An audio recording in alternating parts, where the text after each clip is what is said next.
Hi, I'm Theresa Bruno. I'm the host of the Soul Talks podcast, and I'm so excited to be here today with my friend Mert McNaughton. Mert is, I really wanted to have her on the podcast because she's done something that I find so unusual in the entrepreneurial space with women. It's not that a lot of women aren't great entrepreneurs, but she has this amazing kind of natural sense of how to build a culture and how to have just what I've seen is the most positive management. I've been working with her for, I don't know, maybe 3.5 years, coaching her in her business. So I'm excited for you to hear her story. It's an amazing story and to learn from her journey.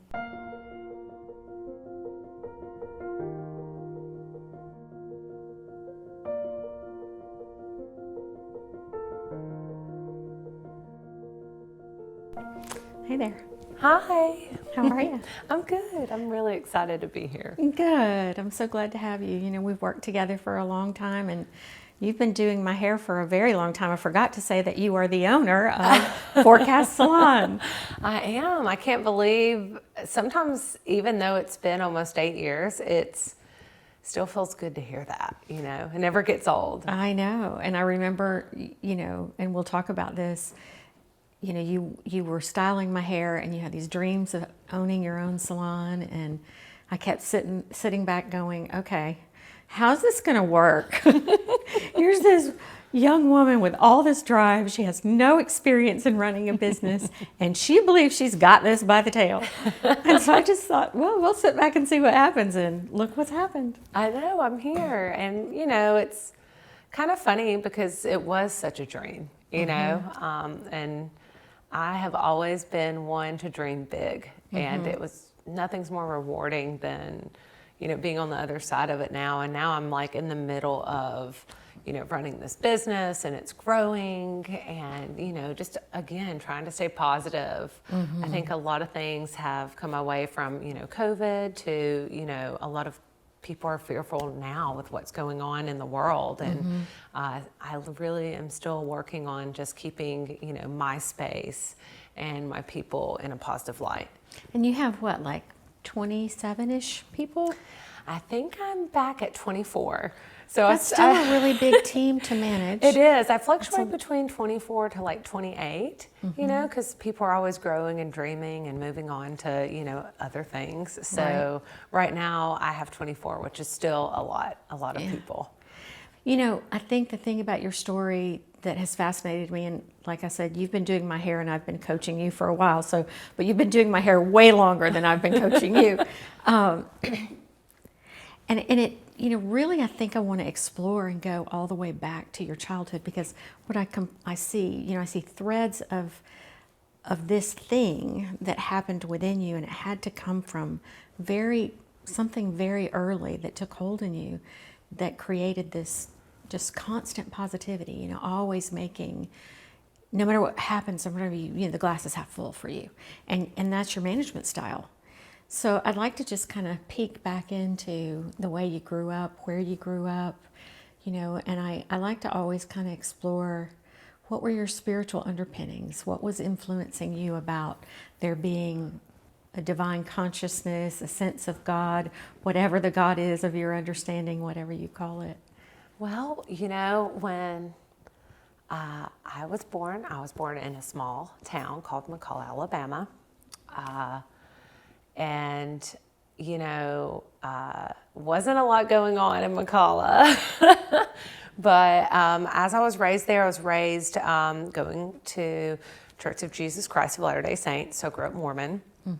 That's unusual. Yeah, very unusual, especially with how deep-rooted it was in my family. Like my grandparents met at a church dance. You know, and they've been married for almost like 65 years. So it's pretty incredible, you know, the lineage that my family has connected to the Mormon church. Well, when did you like kind of become aware as a little girl, oh, this belief system is sort of what I'm supposed to take a hold of? Well, you know, the biggest thing when you're like going into the Mormon religion is family is forever.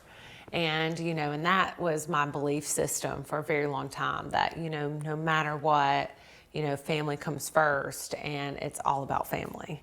So whatever you have to do to sacrifice, that's okay because you're doing it for family. So I think that was growing up my value system, very loyal, very, very loyal.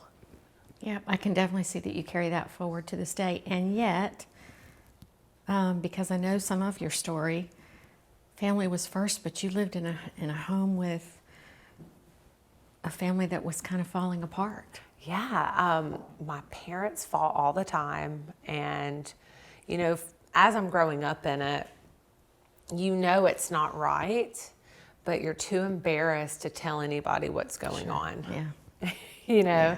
Because you feel so, when you're living it, and you just feel like it's so, like you're all alone. Very, very lonely. And that was kind of the ongoing experience I was having. My mom had gotten on opiates.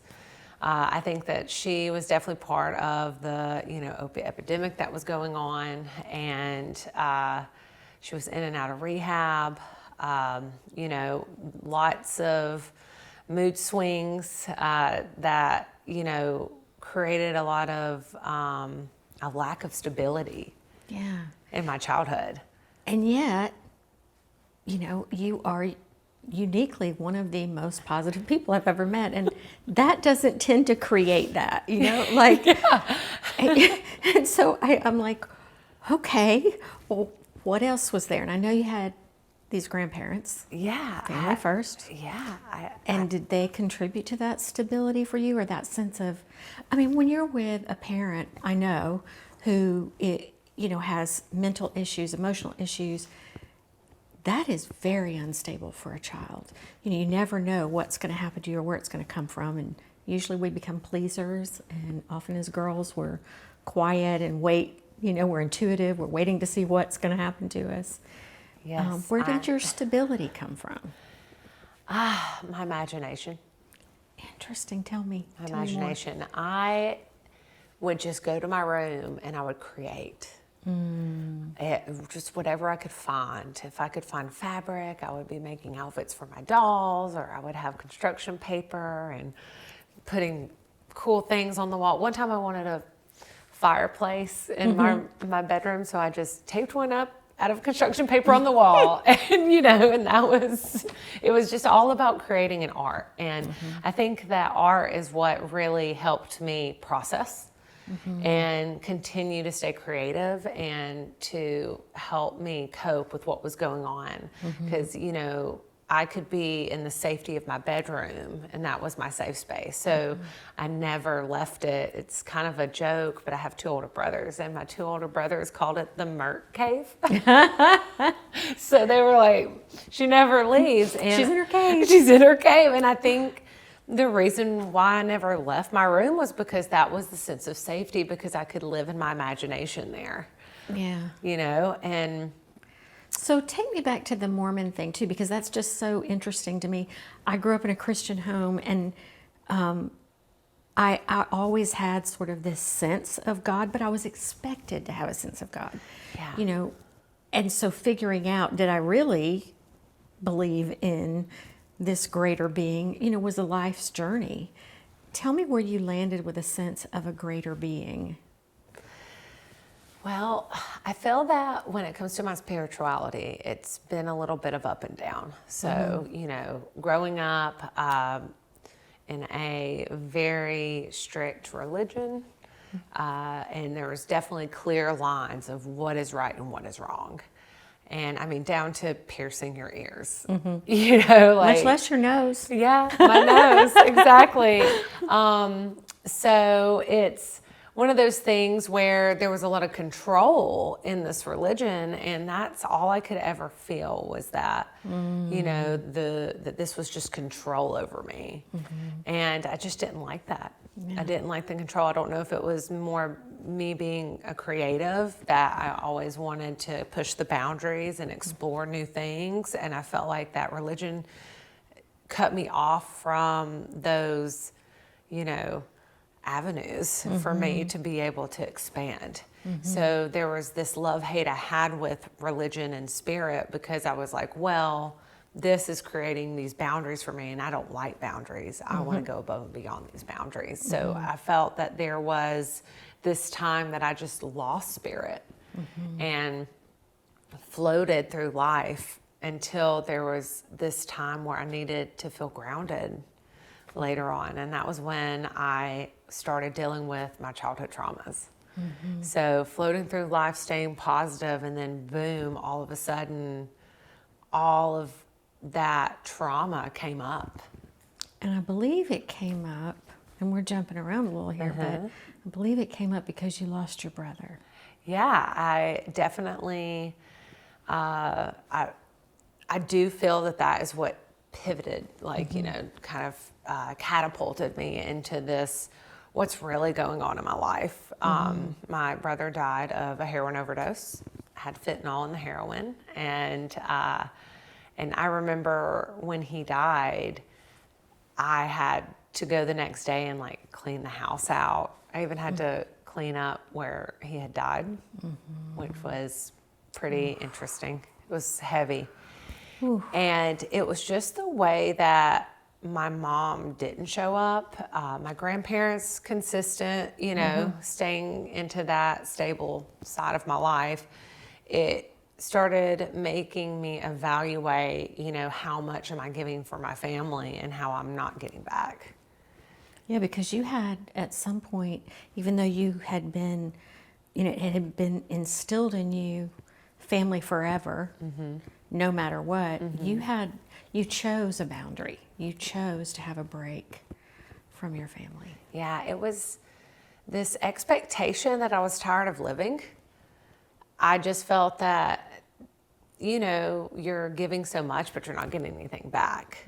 And, you know, having a parent that's an addict, you know, you're just constantly giving and, you know, people pleasing. And caught up in chaos, I would think. It's constant chaos, you know. And, you know, as I got older, you know, it was pretty normal for my mom to burst into my room and have an episode and start hitting me. And I wouldn't even know why. I wouldn't even know why these things were happening. First time I moved out of my house, I was 16 years old to move in with my grandparents. Again, my grandparents were this constant stability for me. And I think that's where I was instilled with a lot of values, especially around religion and almost just like a different generation type value because they were older. But there was definitely this connection where I loved the guidance of religion, but I still just was falling out of love with it, you know. Well, first I want to go back to what you said about your mom. I'm so sorry. Abuse is really hard. It is. It's a lot to overcome. And you say it with a smile, but I know that cuts deep. I think that, you know, when you are an abused child, you don't realize, you know, all in the moment, you just want it to stop. And never do you think that 15 years later, 20 years later, 30 years later, all of a sudden it's going to come out. Yep. And no matter how much you push it down, it's always going to come out. And that's why, you know, going on a journey has been just so beautiful. You know, when you're dealing with your childhood traumas, it's going to go deep and it's going to bring out things about you that are so ugly. But when you get on the other side of it, the empowerment you feel from healing. Because at the end of the day, my mother did the best she could with what she had. I know. I say that about mine too. But I still feel battered and bruised. Yeah. And, you know, when you're going back and trying to be like, why? Why did she do that? Why was that? That's how she chose to treat her child. It was almost like jealousy. I just wonder with drugs, I mean, do they even know? Do they even remember? Do they know what they did? Yeah. You know? And even just a couple weeks ago, she sent me a birthday card. So she'll still send me birthday cards and things like that, and she'll send them to my salon. And a week later, she sent me a second one, and I just thought, Well, she didn't know she did she remember? Did she forget? You know?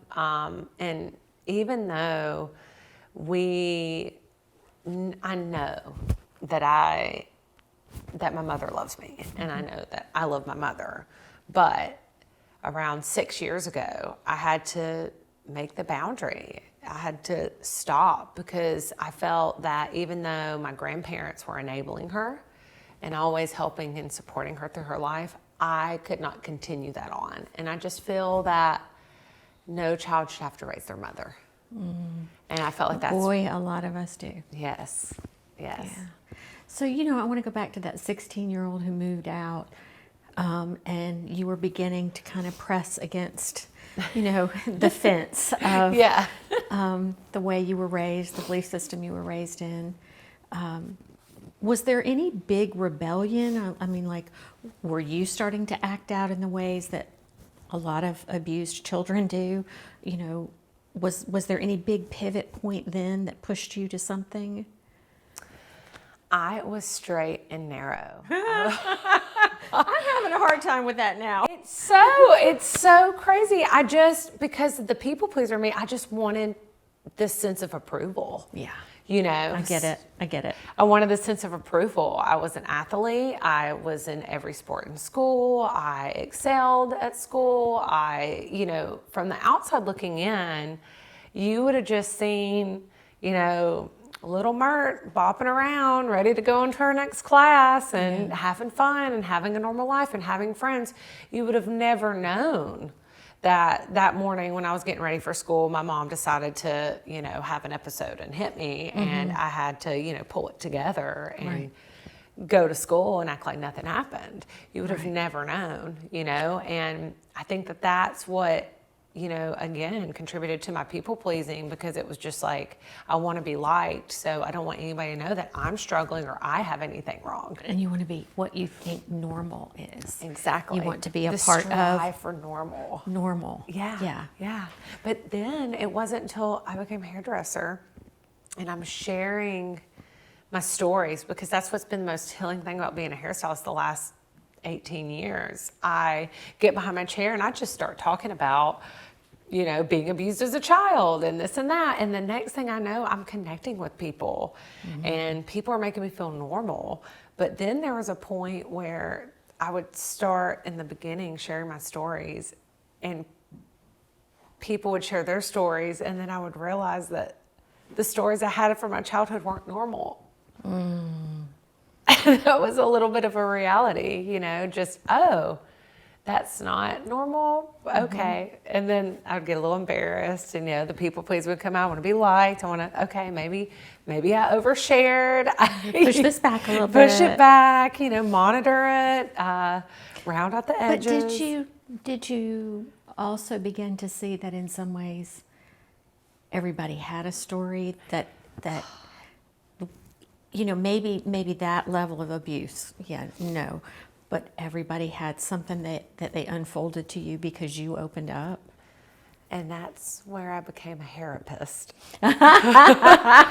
That's what kind of opened these floodgates for me to be like really into psychology. And I started reading books and doing more work. And it was like, once I started doing the work, I just wanted more information. I wanted to consume more. And it was so cool now, like listening to my clients opening up, like I was like, wow, I'm not alone. I'm not the only person out there that has issues with their mom. I'm not the only person out there that's had, you know, a brother die from overdose, or their, you know, father dies from cancer, or I've had so much tragedy in my life, but being able to find that relatability makes you feel comforted, and it doesn't make you feel lonely. Next week on the Soul Talks, Merts shares how she left corporate life, opened her first salon, and turned challenge into leadership. Don't miss it.